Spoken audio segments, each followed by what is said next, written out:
Hello programmers. इस video में हम डिस्कस करेंगे डार्ट में वेरिएबल्स को। हम देखेंगे कि वेरिएबल्स को कैसे इनिशियलाइज किया जाता है और इनसे क्या क्या काम लिया जा सकता है and how we can manipulate them. Variables initialization के लिए डार्ट में जनरली वेर कीवर्ड यूज किया जाता है। वेर के बाद वेरिएबल का नाम, फॉर एग्जांपल मैं इस वेरिएबल को नाम देता हूँ x and then equal to sign and उसकी वैल्यू। ओके,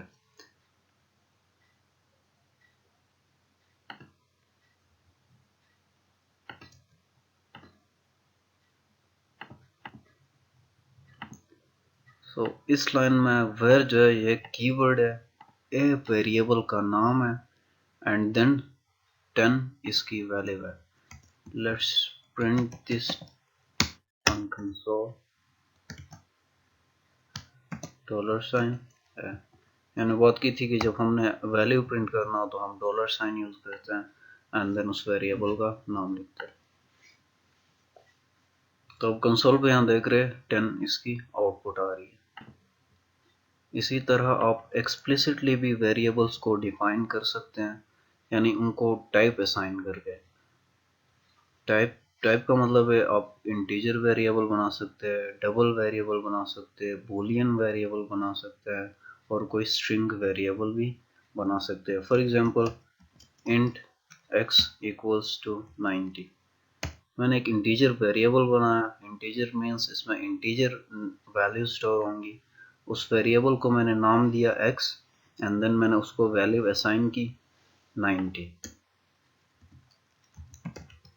अब मैं इस वेरिएबल को प्रिंट करने जा रहा हूँ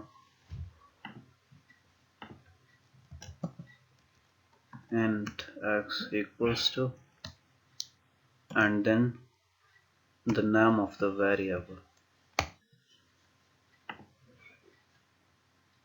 तो आप आउटपुट में देख सकते हैं इस वेरिएबल की वैल्यू यहाँ पे प्रिंट हो रही है। इसी तरह आप डबल टाइप वेरिएबल भी बना सकते हैं। सही है। डबल में तमाम डेसिमल जो नंबर्स होती हैं वो आएंगी। उसके अलावा बूलियन टाइप बना सकते हैं। फॉर एग्जांपल बूल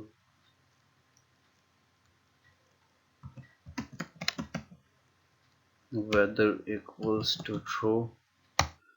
और बूलियन में ट्रू या फॉल्स तो वैल्यू स्टोर होती है, या ट्रू स्टोर होगी या फॉल्स स्टोर होगी। तो मैं यहाँ पे वेदर प्रिंट करा देता हूँ।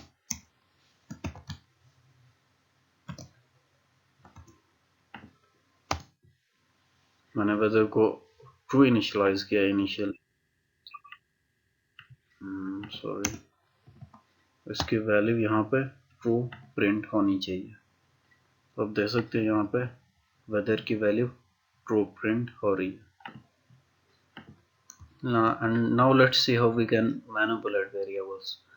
मैंने इंटीजर वेरिएबल ऑलरेडी लिया है। मैं कोई इंट वेरिएबल लेता हूँ जिसको मैं नाम देता हूँ c which is equal to x plus 10। ठीक है, x ऑलरेडी मैंने डिफाइन किया यहाँ पे उसको, और उसको इनिशियल वैल्यू मैंने दी थी 90।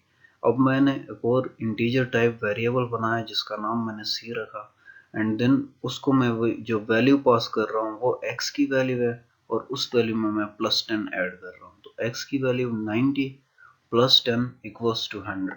मेरे पास यहाँ पे जो y की वैल्यू है वो 100 प्रिंट होनी चाहिए।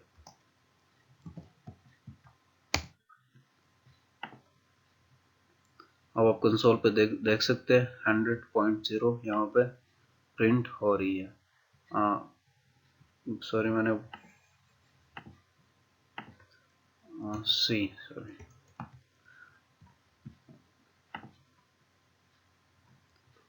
अब यहाँ पे देख सकते हैं 100 यहाँ पे प्रिंट हो रही है। यह सी की वैल्यू है जो मैंने एक्स वेरिएबल में 10 ऐड करके इसे असाइन किया था। इसके अलावा आप डायरेक्टली प्रिंट स्टेटमेंट में भी जो है ना वेरिएबल्स के साथ कोई भी फंक्शन आप परफॉर्म कर सकते हैं। For example x plus 10 equals to, यह string as it is print होगी एंड देन मैं इसको वैल्यू दूंगा dollar sign and curly braces के अंदर x प्लस 10। सही है। तो यहाँ पे x की वैल्यू हमने क्या डिफाइन की थी 90। ओके, एंड देन इस x के साथ मैं 10 ऐड कर रहा हूँ और उसे प्रिंट करा रहा हूँ। इसकी वैल्यू भी हमारे पास 100 प्रिंट होनी चाहिए। x plus 10 equals to 100।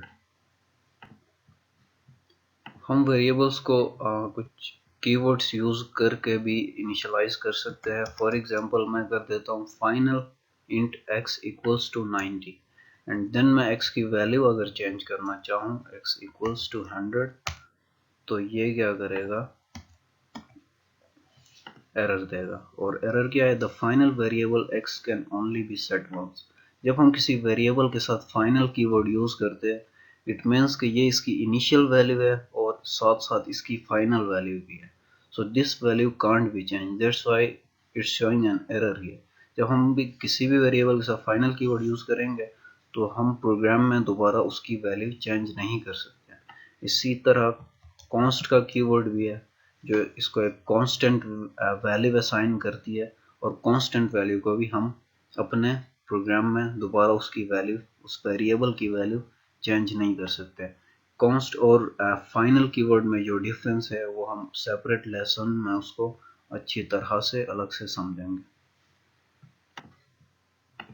Other than that, you can also define string type variables. For example, string country equals to Pakistan. ये मैंने एक स्ट्रिंग वेरिएबल बनाया और उस वेरिएबल को मैंने नाम दिया कंट्री और उसको वैल्यू असाइन की पाकिस्तान। तो जब भी आप स्ट्रिंग वेरिएबल असाइन करेंगे तो आपको पता है स्ट्रिंग को हमेशा कोट्स में लिखा जाता है। तो मैंने इसलिए इसकी वैल्यू कोटेशन मार्क्स के अंदर इसकी वैल्यू मैंने रैप कर दी। अब मैं यहाँ पे अगर प्रिंट करूँ कंट्री डॉलर साइन कंट्री, तो जो वैल्यू मैंने इसे दी है पाकिस्तान की वो यहाँ पे प्रिंट होगी। So that's it for this lesson, see you next lesson.